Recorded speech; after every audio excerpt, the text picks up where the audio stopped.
I wanted to show you this wiring harness or this plug. That's the one that goes into the module in the back of the distributor. Just cut this off. It was off of a wrecked vehicle down at the wrecking yard. But anyway, yeah, that's what this one looks like. But this will fit. I just tried it in one of the modules. I didn't actually try it in my pickup, but I've got about 4 of the used modules I just got with junk distributors. I just saved the modules out there. But anyway, I'm just gonna put this in with some regular wire connectors for that for now. Later, if I can get a soldering iron in there, I'll see if I can solder these and then put some heat shrink on there. I might not, because it's kind of hard to get back in there. It's back behind the engine. Now, if I'd known this was broken, now what had happened, it's just one purple, I don't know if you can see in this harness, there's one purple wire in there. It was actually broken. You could actually get in there and see it.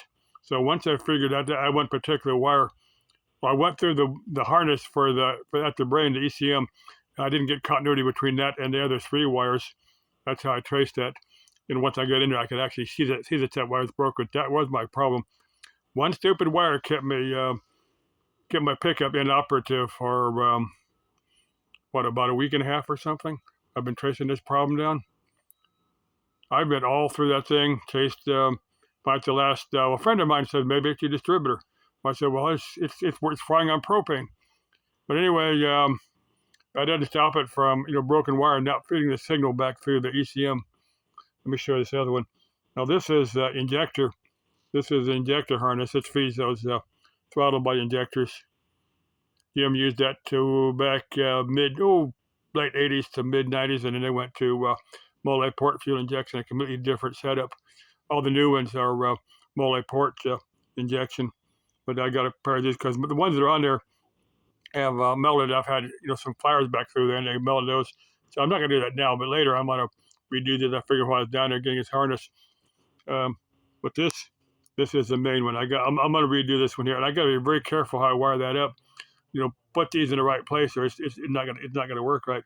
But another thing I found on my thermostat housing, it was working, but when I put the engine back in there, I could tell this was partly eroded. I got this at the wrecking yard for about $10. It's used, but it's almost new. Somebody put that on a vehicle just before they had sent it to the wrecking yard. But it's got to look like a brand new thermostat and a brand new gasket on there.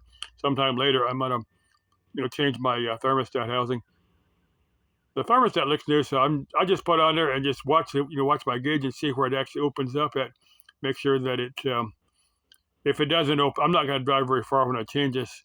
That if it doesn't open up, I'll come back and change the thermostat. Otherwise, I'll probably just put this on there dry. I probably won't use any silicone rubber or anything, just in case the thermostat doesn't work. I don't end up charging up a new gasket, because that gasket. Or I might put some high tack on there, because I can get high tack does it set up real quick. It takes a long time, but anyway, show you this harness. I'm gonna go wire that up real quick. If I'm making a video here in a couple hours at Sam's Club, I made it over there. Okay, bye for now. Y vaya con Dios, and ciao, and au revoir to that French chick. That French chick that likes the French kiss. Au revoir.